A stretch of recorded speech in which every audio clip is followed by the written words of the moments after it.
Greetings and happy salutations. I'm Sin Wicked, and this is a Cinfully Wicked critique. Today, we're talking about Disney franchises. They're the pablum with which we entertain our spawn. Mostly our female spawn. With stories of princesses, and talking teddy bears, and fairies! Oh yes, the fairies! Because nothing says lighthearted whimsy like eldritch creatures from outside the boundaries of the normal world who steal our children and torture our livestock! Yay! But this is Disney, so much like sacrificing oneself for love and turning into foam on the sea, messy unhappiness gets swept under the rug. With whimsy! I object! Nella? You aren't approaching this with the proper childlike mindset. Well, no. See, I have this thing called a brain capable of critical thought. Critical thought is what kills fairies. I thought it was saying I don't believe in fairies. No!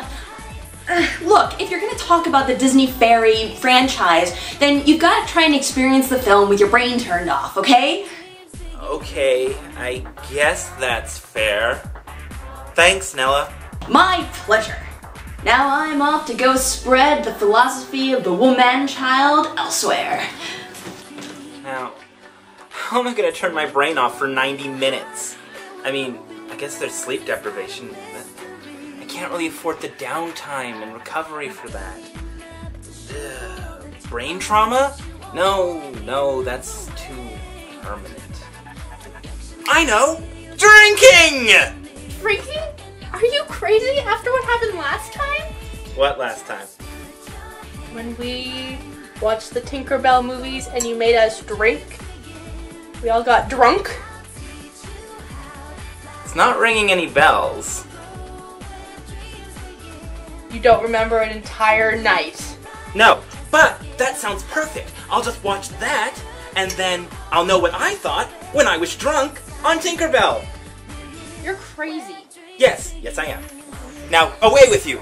I have a review to prepare for. Greetings and happy salutations. I'm Sin Wicked, and this is Team Wicked. Before us, you will see a bunch of green glasses with a weird pinkness in it and pretty sparkles on the rim. This is Tinkerbell Punch. Oh dear. That All right. be on your gravestone. I blame Sin. Here we go. I hope you enjoy the Tinkerbell review that goes along with this, folks. It's gonna be painful. Hitting play now.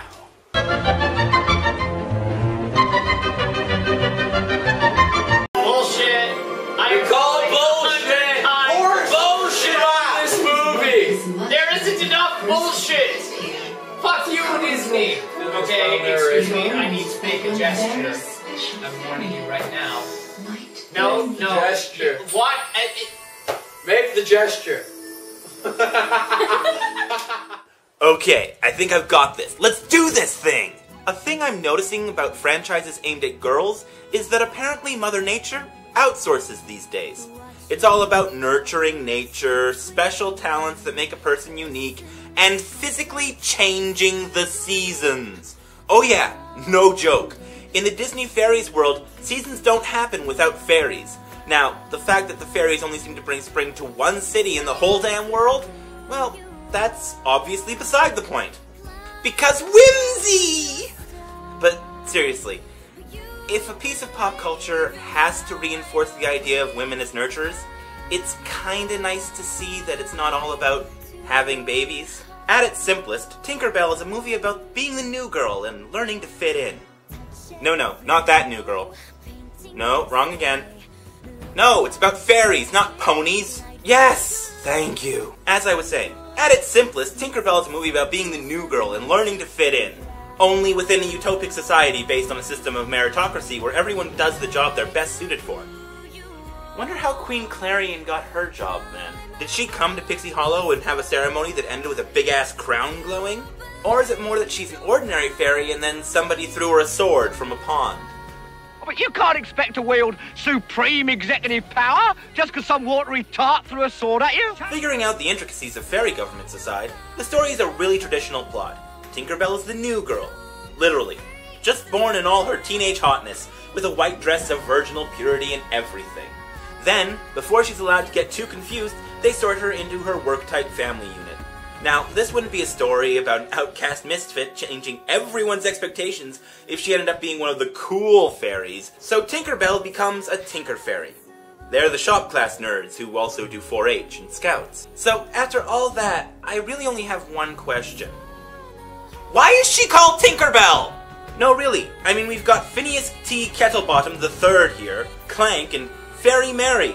None of them have Tinker in their names. What's the deal? I guess we just chalk it up to her being such a rare talent and go from there. So, Tinkerbell finds out what the various fairies do, has wacky misadventures that leave her ostracized by all but her closest friends.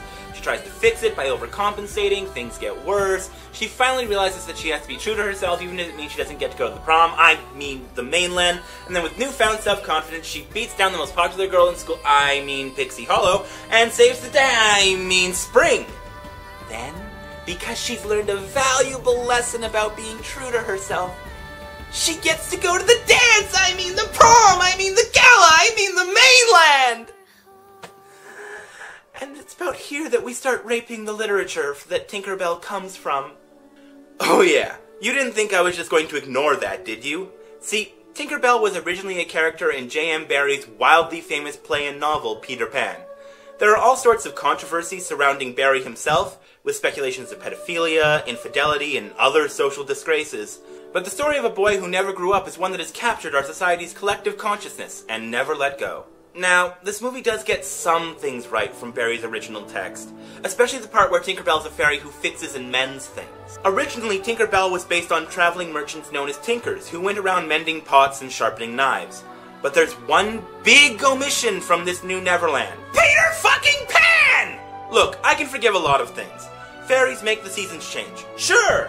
Fairies apparently live in a pseudo-communist society. Why not? There are hundreds, maybe thousands of fairies living in Neverland that we've never heard of before, and Tinkerbell is best friends with some of them. Even that I can buy. It's all just happening before Tink brings Peter to Neverland. But that Tinkerbell can return a music box to Wendy Darling and still not have Peter or Hook on the island? Nope! Stop right there. Do not pass go. No $200. J.M. Barrie is rolling in his grave. This is where the franchise loses me. It's not like they're adapting from a book at this point. They made this story. They adapted the world to feature their ideal of fairies. This scene basically says, this franchise will never again relate to the Neverland that you're already familiar with. Which I guess is fine if that's what Disney wants to do, but I won't deny it makes those of us who grew up with Peter Pan feel a little slighted. I'm not sure why you'd expect parents to buy these movies for their kids if you're going to take a dump on the source material from their childhoods. Is Tinkerbell a great movie? No. But it is a fun retelling of a story that's been told so many times before. And honestly, much like My Little Pony, having a franchise that says friendship is more awesome than boys or romance isn't a terrible thing. Nothing in the film itself is bad for your kids, and my complaints about canon and respecting source material are really the complaints of someone who loves books more than he's ever going to love made-for-DVD CGI movies. So I guess that's it for this Cinfully Wicked critique. But what about the other movies? Other movies? There's 5 Disney fairy movies in all. The last one comes out next month. Okay. Well, I'll deal with that later. Until next time, this is Sin saying, think critically.